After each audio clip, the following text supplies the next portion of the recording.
Border দিয়ে পার করছে আমাকে। ইন্ডিয়া থেকে? জি। বর্ডার দিয়ে আপনার সাথে আর কেউ ছিল? না, আমি একাই তো স্যার। আপনার নাম হচ্ছে আহসান উদ্দিন। জি। আপনার বাবার নাম কি?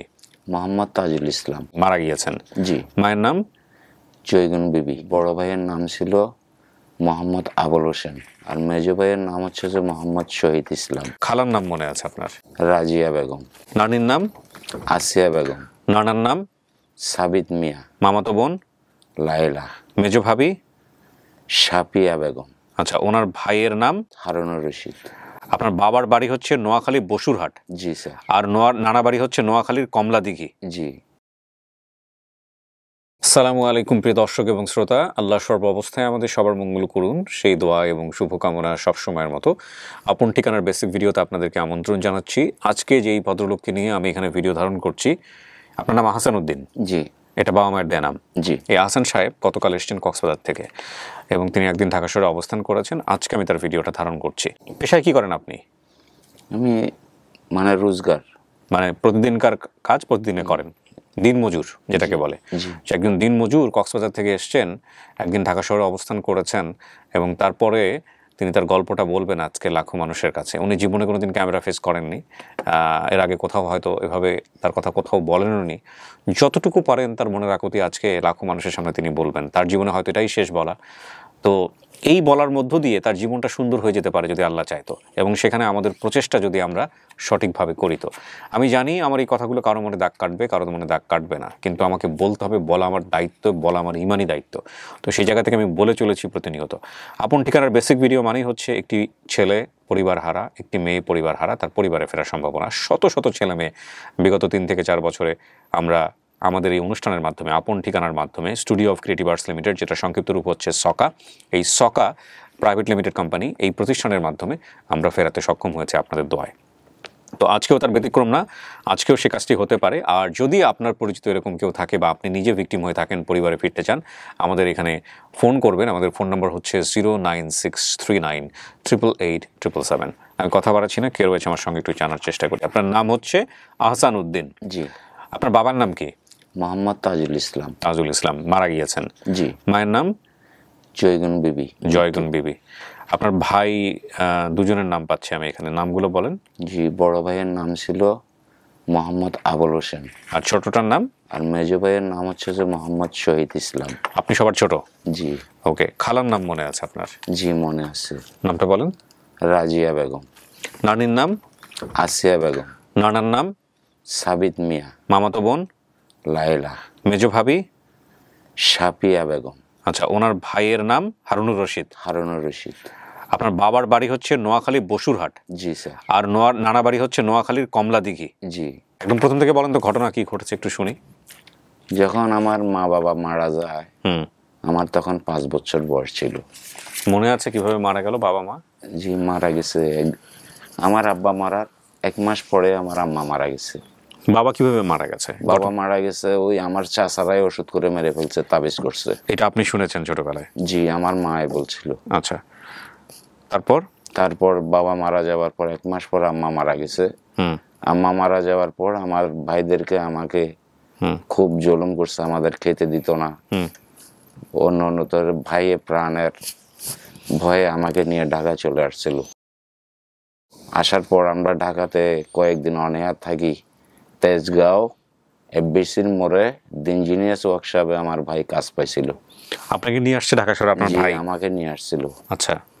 তখন ওইখানে ভাইয়া কাজ করতো, আমাকে পালতো। আমি একদিন বাইরে খেলাধুলা করছিলাম, আর এক ভদ্র মহিলা, এক লোক আমাকে কোলে করে উঠিয়ে নিয়ে চলে গেল। নিয়ে আমাকে মার্কেট থেকে কাপড় চোপড় নিয়ে দিল, পড়াইলো। তারপর স্যার আমাকে নিয়ে পাকিস্তান চলে গেল। কি বলেন? যখন আমার একটু জ্ঞান বুদ্ধি হয়েছিল, তখন ওনাদেরকে বলছি যে আমাকে যেখান থেকে নিয়ে আসছিলেন সেখানে নিয়ে যান, আমি আমার ভাইয়ের কাছে চলে যাব। তো ওনারা আপনাকে যখন নিয়ে যাচ্ছে তখন আপনি বাধা দেন নাই? না, দিই নাই। মানে আপনি বুঝে উঠতে পারেন নাই? বুঝে উঠতে পারিনি। আপনাকে কিছু জিজ্ঞেস করেন নাই তোমার বাবা কোথায়, মা কোথায়? না, কিচ্ছু জিজ্ঞেস করে না, আমাকে নিয়ে চলে গেছিল। নিয়ে গিয়ে কি করছে আপনাকে নিয়ে? আমাকে ওরাই লালন পালন করছিল। কিন্তু কেন লালন পালন করবে? ওনাদের ছেলে মেয়ে ছিল না? ছিল, তারপরও ওদের দয়া মায়া লাগছিল এই জন্য স্যার। আচ্ছা আচ্ছা। যখন আমার দেশের জন্য, আমার ভাইয়ের জন্য খারাপ লাগতেছে, তখন আমি বলছি যে আমার ভাইয়ের কাছে আমাকে পাঠিয়ে দেন। তো ওনারা বলছে যে তোমাকে যেভাবে সহজে নিয়ে আসছি এভাবে সহজে পাঠানো যাবে না। তা আমি বলছি কিভাবে পাঠানো যাবে, আমাকে আমার দেশে পৌঁছাই দেন। তখন আমার একটু জ্ঞান বুদ্ধি হয়েছিল, প্রায় 10, 11, 12 বছর বয়স হবে।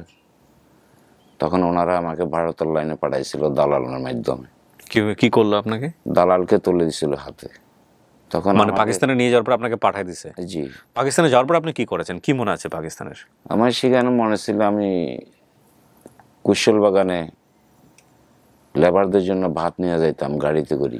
পাকিস্তানে ওনারা কেন গেছিল? ওনারা পাকিস্তানে কি করতো? ওনারা ওনাদের বাড়ি ঘরও সেখানে পাকিস্তানে? জি। লোকগুলো কোথাকার, ওরা কিন্তু পাকিস্তানের না, ওনারা ওইখানে গিয়ে বসতি করছে। বাংলাদেশ থেকে গিয়ে ওখানে বসতি করেছে। এখানে ঢাকা শহরে কি করতো? আমার সঠিক কতটুকু জানা নাই। কত বছর ছিলেন আপনাদের সঙ্গে? ওইখানে ধরেন না, এখান থেকে 5-6 বছর বয়সে নিয়ে গেছে। আচ্ছা। এরপরে বাকি 5-6 বছর। পাকিস্তানে কত বছর? ওইরকমটাই হবে। 5-6 বছর পাকিস্তানে থাকছেন, লেখাপড়া করে নাই? না। আচ্ছা। তো পাকিস্তানে আপনি আখ খেতে মজুরদেরকে খাবার দিতেন? জি। তারপর ওখানে গিয়ে ওনাদের কোনো আত্মীয় স্বজন দেখেছেন? না স্যার, অতটুকু মনে নেই। আমাদেরকে কোনো টাউনে বন্দরে যাইতে দেয় নাই। আচ্ছা। ওনাদের চোখে চোখে এবং ওনারাই রাখছে। পাকিস্তানে গিয়েছিলেন কিভাবে? এই মনে হয় প্লেনে করে নিয়ে গেছে। এটাও মনে নাই? না। হ্যাঁ, বিমানে করে গেছিল। আচ্ছা। জি, প্লেনে করে নিয়ে গেছিল, কিন্তু এভাবে সহজে পাঠানো সম্ভব ছিল না। তখন আমাকে ভারতের লাইনে পাঠাইছে। ভারতের লাইনে কিভাবে পাঠালো ওই দিনের গল্পটা একটু বলেন তো আমাকে। দালালের মাধ্যমে। কি বলছে? বলছে যে ওনাকে বাংলাদেশ পৌঁছাই দিবা। তো কিভাবে নিয়ে আসছে আপনাকে পাকিস্তান থেকে? আমাকে আরো লোকজন ছিল সাথে। হ্যাঁ। হাঁটার লাইনে। হাঁটার লাইন? তার মানে রাস্তা দিয়ে নিয়ে গেছে? জি। হাঁটতে হাঁটতে গেছেন? হাঁটতে হাঁটতে। কেমনে বলেন? পাকিস্তান থেকে দালালে আমাদেরকে হাঁটতে হাঁটতে ভারতে পৌঁছাবে। আচ্ছা, তারপর? ভারত থেকে বাংলাদেশ পৌঁছাবে, এটাই তো নিয়ম ছিল। কি করছিল ঘটনাটা? ওইখান থেকে পাঠাবার সময় আমি যখন ধরে ফেলছে আমাকে জেলে দিল, শিশু ওয়ার্ডে। ইন্ডিয়াতে? জি। সেখানে 3 বছরের মতো ছিলাম। ওখানে বাংলাদেশের কোনো বাচ্চা কাচ্চা দেখছেন? না, সবই তো ইন্ডিয়ার লোক। শিশু ওয়ার্ডে কোনো বাংলাদেশের বাচ্চা পান নাই? না স্যার, আমি একাই ছিলাম। আচ্ছা, তারপর আমার জেল শেষ। কোথায় আপনি জেল খাটছেন? ইন্ডিয়ার এলাকার নাম কি? মনে নাই স্যার। আচ্ছা। জি। তারপর এইখানে আসার পর আর আমি কিছু চিনতে পারলাম। আপনাকে বাংলাদেশে আনলো কিভাবে জেল থেকে? এইখান থেকে পাঠাই দিছে। কে পাঠাইছে? এই ওইখানকার লোকেরা। আপনাকে কিছু জিজ্ঞাসাবাদ করে নাই? বাড়ি কোথায়, কি অবস্থা? অবশ্যই করছে, আমি সব স্বীকার গেছি। আচ্ছা। স্বীকার করার পরে আমাকে কি ওরা জেলে যতদিন রাখার অতদিন রাখছে, রাখার পরে আমাকে আবার এখানে বাংলাদেশ পৌঁছাই দিল। বাংলাদেশ কার কাছে পৌঁছেছে? বর্ডারে পৌঁছাই দিছে। তারপর দিয়ে কি বলছে, চলে যা? জি। পার করে দিছে, আমি চলে আসলাম ঢাকায়। কিছু টাকা পয়সা ছিল। কোন বর্ডার থেকে? স্যার অতটুকু মনে নেই। আপনি যা বলতেছেন এগুলো মানুষজন কোনো কিছু বিশ্বাস করবে না। না, ওটা তো আমার, ধরেন না, মাইন্ড করবেন না, ওইটা আমার ওই সব তো আমার ওরাই ধ্বংস করে দিচ্ছে। বর্ডারের কাছে, ইন্ডিয়ার বর্ডারের কাছে দেওয়ার তো কথা প্রশ্নই ওঠে না। নামাই দিবে কেন? আপনাকে দিলে সম্ভবত বাংলাদেশের এম্বাসির মাধ্যমে যোগাযোগ করে আপনাকে বাংলাদেশ এম্বাসির কাছে হস্তান্তর করবে। এটাই তো হওয়ার কথা। যে কাউকে তো বাংলাদেশের বাচ্চাদের ঢুকাই দিতে পারে। স্যার বর্ডার দিয়ে পার করছে আমাকে। ইন্ডিয়া থেকে? জি।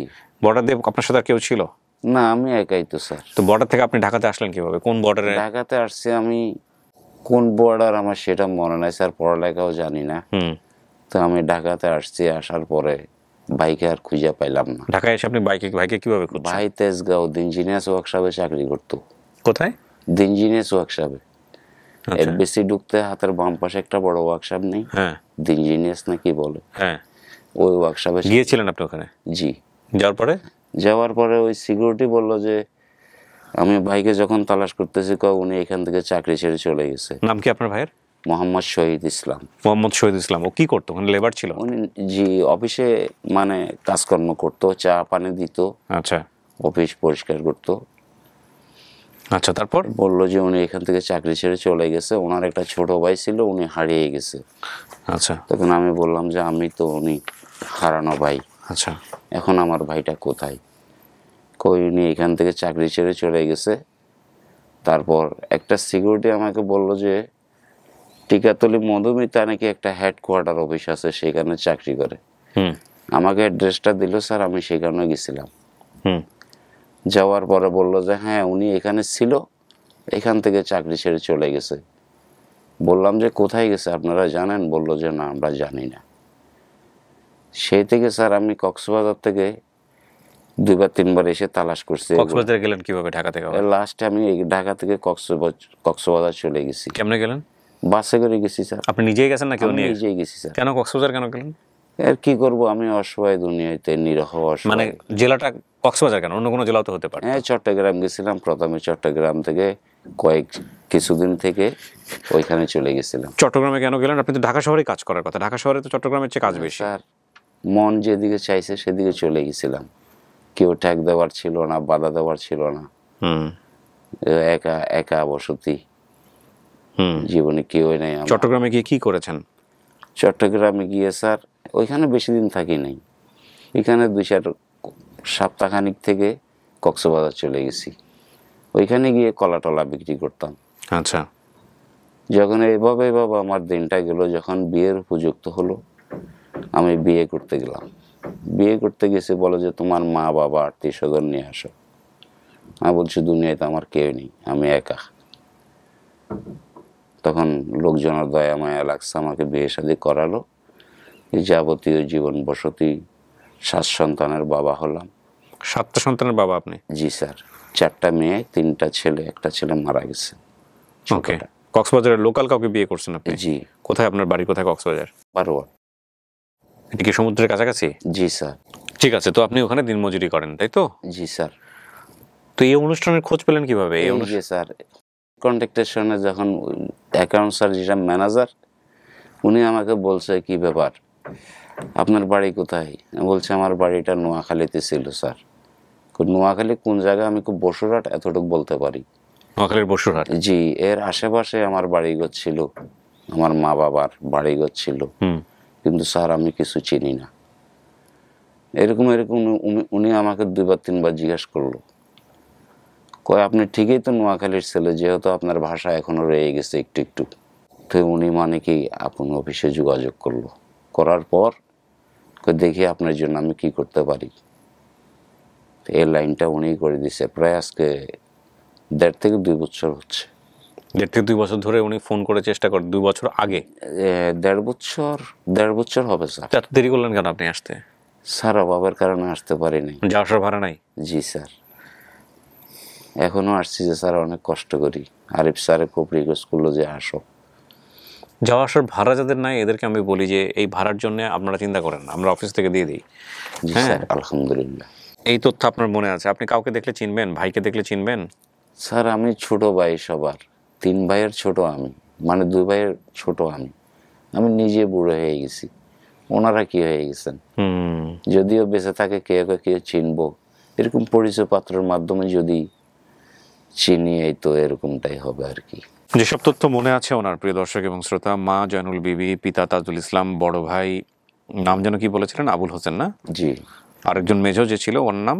না, বড় ভাইয়ের নাম ইসলাম। মেজর নাম শহীদুল ইসলাম নাকি বড়টার নাম? বড়টার নাম আবুল হোসেন। আবুল হোসেন, ঠিক আছে। খালাটার নাম হচ্ছে রাজিয়া। জি। নানা সাবেদ না সাদের? সাবিত।